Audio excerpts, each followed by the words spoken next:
How does it feel to be rejected before you even take your first breath? To walk through life wearing a label you never chose? Esau did. He was the man hated by God before he was born. Not for something he did, but for who he was destined to become. Have you ever felt like life was stacked against you from the start?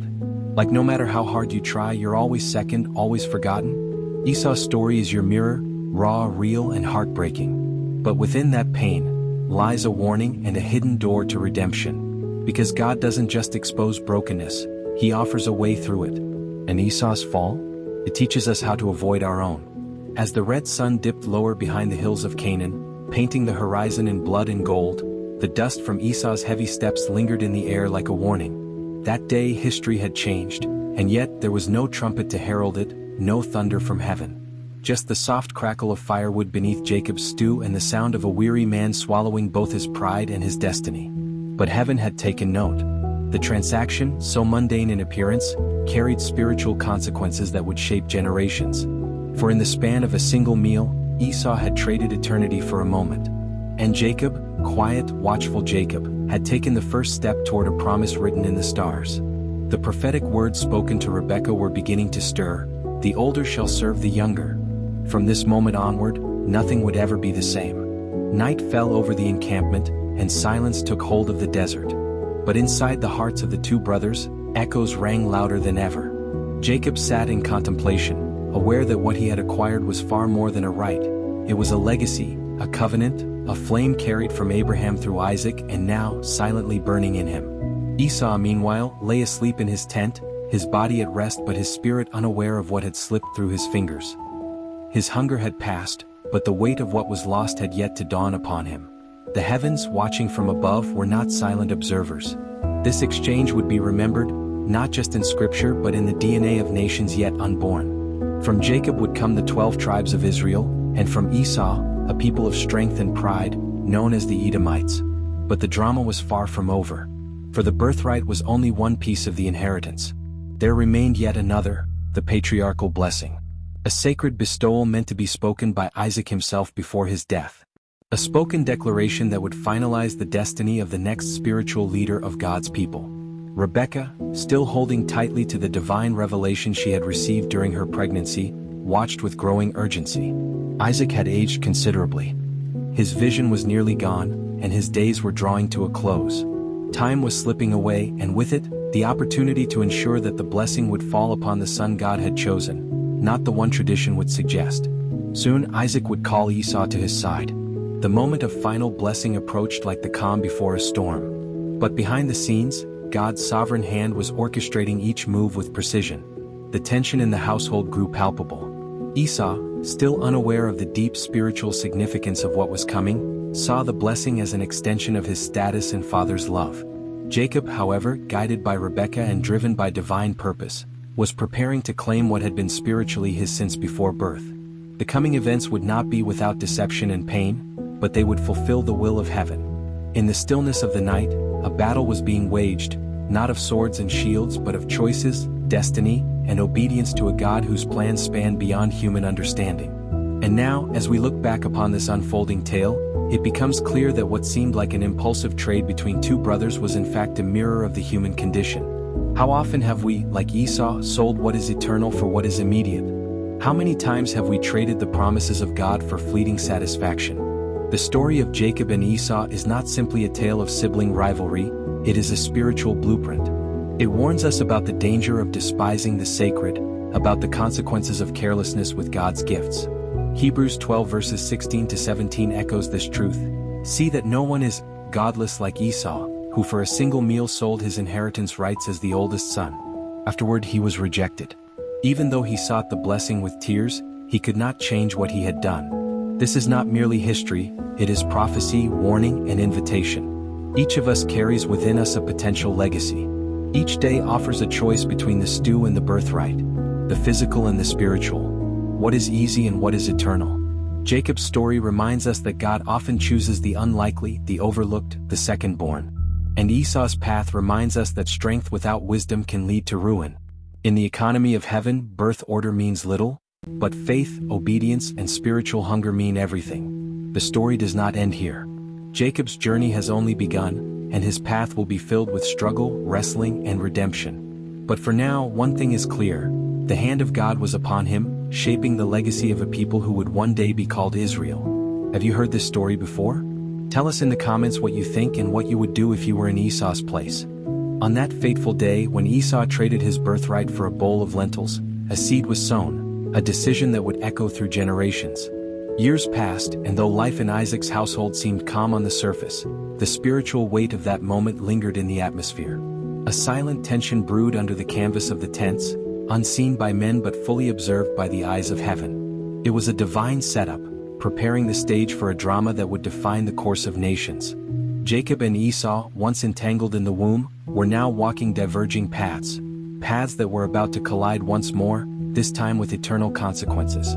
Isaac, the son of promise, now stood as a frail and aged man. His eyes, once filled with the clarity of divine encounters, had grown dim with age. And yet, in his weakness, he held within him a blessing, an inheritance not of gold but of destiny itself. Scripture tells us, when Isaac was old and his eyes were so weak that he could no longer see, he called for Esau his older son and said to him, "My son." "Here I am," he answered. Genesis 27 verse 1. What followed was more than a father's farewell. It was a covenantal transfer, a moment where spiritual authority would be sealed. Isaac requested his favorite meal from Esau, the hunter. He desired to eat, to bless, and to release. "Prepare me the kind of tasty food I like and bring it to me to eat, so that I may give you my blessing before I die." Genesis 27 verse 4. And with those words, the wheels of destiny began to turn again. But unknown to Esau, the conversation had not remained private. From the shadowed edges of the tent, Rebekah listened. Her ears caught not just the words but the urgency. She knew the prophecy given during her pregnancy, "Two nations are in your womb, the older will serve the younger." Genesis 25 verse 23. What she heard from Isaac triggered that ancient promise, and she moved swiftly to ensure its fulfillment. Driven by spiritual conviction, and perhaps maternal favoritism, she called for Jacob and whispered a plan that would alter the course of history. She would prepare the meal. He would wear Esau's garments. Goat skins would cover his smooth skin. Deception would be the cloak, but destiny would be the goal. Jacob hesitated, not out of moral concern but out of fear of being caught. What if my father touches me? I would appear to be tricking him and would bring down a curse on myself rather than a blessing. Genesis 27 verse 12. But Rebekah, resolute and fearless, answered, "Let the curse fall on me, my son. Just do what I say." Genesis 27 verse 13. The meal was prepared, the disguise completed, and Jacob, trembling yet determined, entered the sacred tent. The tent where heaven met earth, where promises would be released, where lies and blessings would dance in the same breath. Inside, the aged Isaac sat. When Jacob spoke, Isaac was puzzled. The voice is the voice of Jacob, but the hands are the hands of Esau. Genesis 27 verse 22. Yet after eating, drinking, and smelling Esau's garments, Isaac's hesitation melted. He stretched out his hand and pronounced the blessing, "May God give you heaven's dew and earth's richness, an abundance of grain and new wine. May nations serve you and peoples bow down to you. Cursed be those who curse you and blessed be those who bless you." Genesis 27 verses 28 to 29. And with that declaration, Jacob inherited not just words, but the spiritual authority to lead the lineage that would birth a nation, and eventually, the Messiah. No sooner had Jacob departed than Esau returned, proud and expectant. But when Isaac realized what had occurred, the scripture says, Isaac trembled violently and said, "Who was it then that hunted game and brought it to me? I ate it just before you came and I blessed him, and indeed he will be blessed." Genesis 27 verse 33. Esau's scream pierced the air, "Bless me too, my father." Genesis 27 verse 34. It was not just the cry of a son, it was the groan of a man who had lost not only a blessing but a birthright. His soul burned with anguish. He pleaded, "Do you have only one blessing, my father? Bless me too, my father." Then Esau wept aloud, Genesis 27 verse 38. Moved by pity, Isaac offered him a bitter portion. "Your dwelling will be away from the earth's richness. You will live by the sword and you will serve your brother. But when you grow restless, you will throw his yoke from off your neck." Genesis 27 verses 39 to 40. Esau's future had been sealed, not with a promise but with a tension, and hatred filled his heart. "The days of mourning for my father are near, then I will kill my brother Jacob." Genesis 27 verse 41. The seed of murder had been planted, just as it had in Cain so long ago. Rebekah, hearing of Esau's threat, sent Jacob away to her brother Laban. She had saved him once more, but the cost was high.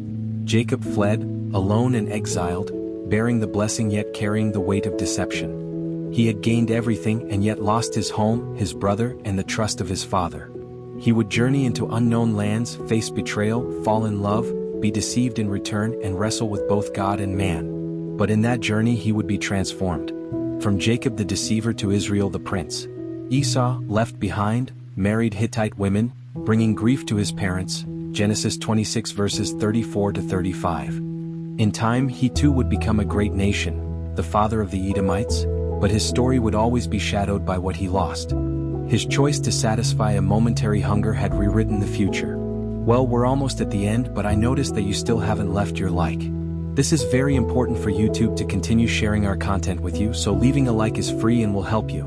Thank you, and let's get back to the video. This story is more than family drama, it is a mirror to our own lives. How often do we trade the eternal for the temporary? How many times do we pursue the blessing without considering the cost? Let us remember the words of Hebrews, see that no one is sexually immoral or is godless like Esau, who for a single meal sold his inheritance rights as the oldest son. Hebrews 12 verse 16.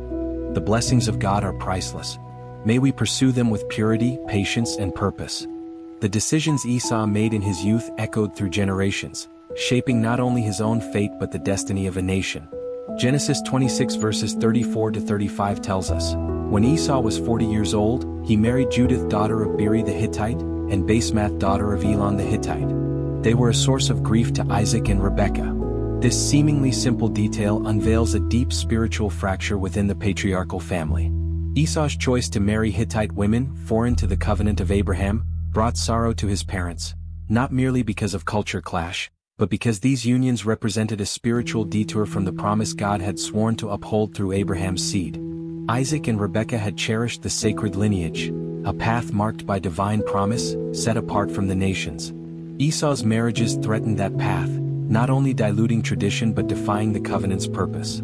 Within the tent of Isaac, an invisible storm brewed. Rebekah, already spiritually discerning and protective of the promise, viewed Esau's alliances as confirmation of Jacob's rightful destiny.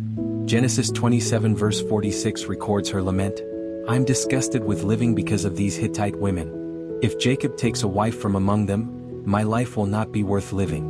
The pain of a mother watching a son walk a path opposite to God's covenant plan was immense. Isaac, though loving Esau deeply, must have also felt an internal conflict, torn between paternal affection and the knowledge that Esau's choices were dismantling the very legacy he had inherited from Abraham. The Hittite wives introduced foreign customs, worship, and worldview into the once spiritually consecrated household. Esau, perhaps oblivious or simply indifferent, was shifting his family's spiritual trajectory. Or maybe, in a mix of resentment and rebellion after losing his father's blessing, he was choosing to detach himself, intentionally or subconsciously, from the calling he once possessed. Yet even after this, a flicker of desire remained in Esau, a yearning to belong, to be accepted. After Jacob received Isaac's blessing and fled to Paddan Aram, Esau attempted to amend his choices.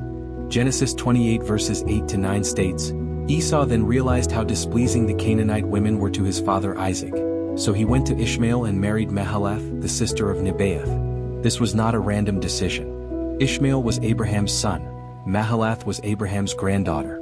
By marrying into this lineage, Esau was symbolically saying, I too am a son of the covenant. I carry Abraham's blood. It was a last effort to reclaim identity and heritage, a silent cry for recognition. But it came too late. The spiritual legacy had already passed to Jacob. Though noble in appearance, this third marriage was more a reflection of Esau's inner conflict than a true return to God's covenant plan. The path he had chosen years earlier had set into motion a destiny that could no longer be reversed. As time moved forward, Esau built a new life in the mountainous region of Seir. Genesis 36 verse 8 says plainly, So Esau, that is Edom, settled in the hill country of Seir. This relocation marked more than a change of address. It was a symbol of separation. While Jacob would remain in Canaan, the land promised by God, Esau would go on to form a nation outside of that covenant land. His descendants became powerful leaders, kings, and warriors. Genesis 36 provides an entire genealogy of Esau's line, underscoring how prolific and influential he became. This fulfilled Isaac's secondary blessing from Genesis 27 verses 39 to 40. Your dwelling will be away from the earth's richness. But when you grow restless, you will throw his yoke from off your neck. The Edomites, descendants of Esau, lived by the sword. They rebelled, they conquered, and they carved out a legacy of their own, separate but formidable. Esau's story teaches us that earthly success and divine favor do not always walk hand in hand. Despite losing the spiritual blessing, he still prospered materially. He built cities. His descendants became rulers. Yet the spiritual undercurrent was one of distance from God's covenant. The nation of Edom, though powerful, would become a rival to Israel, sometimes hostile, other times allied, but never truly reconciled in spirit. This dual legacy, of power and estrangement, mirrors the human tension between destiny and free will. Esau was not cursed to failure. He chose a different road. His life testifies that God allows paths to diverge. The promises remain firm, but the vessels he uses depend on the alignment of heart and obedience.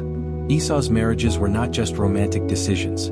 They were spiritual milestones, each one drawing him further from or closer to the heartbeat of God's covenant. Then came the moment of reunion. After decades of separation and unresolved conflict, Jacob returned to the land of Canaan. Genesis 33 recounts one of the most tender scenes in all of Scripture. But Esau ran to meet Jacob and embraced him. He threw his arms around his neck and kissed him. And they wept. This was not the ending many would expect. A brother once burning with vengeance now ran with forgiveness. Esau's army of 400 men did not bring death, they witnessed restoration. In a gesture of grace, Esau declined Jacob's gifts, saying, "I already have plenty, my brother. Keep what you have for yourself." Genesis 33 verse 9. What happened in Esau's heart during those years? Perhaps age softened him. Perhaps watching his own children grow gave him perspective. Whatever the reason, he laid down his right to be bitter and chose instead the path of peace. This act redeemed his character in a way wealth or territory never could. Still, their reconciliation did not result in unity of journey. Esau returned to Seir, Jacob remained in Canaan. The divide between Edom and Israel was never completely bridged. Their children would continue to clash, sometimes with violence, sometimes with diplomacy, but always under the shadow of that ancient brotherhood. Yet this too was part of God's plan. Romans 9 verse 13 echoes Malachi's prophecy, "Jacob I loved, but Esau I hated." This statement is not a declaration of emotional hatred, but of divine election. God chose Jacob to carry the line of promise. Esau's rejection was not a condemnation of his soul, but a reflection of his life choices and heart posture. Still, Esau's story ends not in destruction, but in dignity. He became the father of a nation. His name endured. And his moment of forgiveness with Jacob stands as a testament to the possibility of healing, even after betrayal. In the grand tapestry of biblical history, Esau plays a vital role, not as the chosen patriarch but as a symbol of human complexity. He was a man torn between the immediate and the eternal, between cultural identity and spiritual destiny. His marriages, his pride, his final gesture of reconciliation, they all paint a picture of a soul wrestling with legacy. And though he did not walk the covenant path, his journey still mattered. Hebrews 12 verses 16 to 17 warns believers, "See that no one is sexually immoral or is godless like Esau, who for a single meal sold his inheritance rights. He could bring about no change of mind, though he sought the blessing with tears." This is a sobering reminder. We may receive opportunities, but squandering them has consequences. Yet within those consequences, God still allows redemption. Esau may not have carried the blessing, but he carried a name, a nation, and a lesson for every generation to come. His life is proof that even outside the covenant, God still writes stories worth remembering.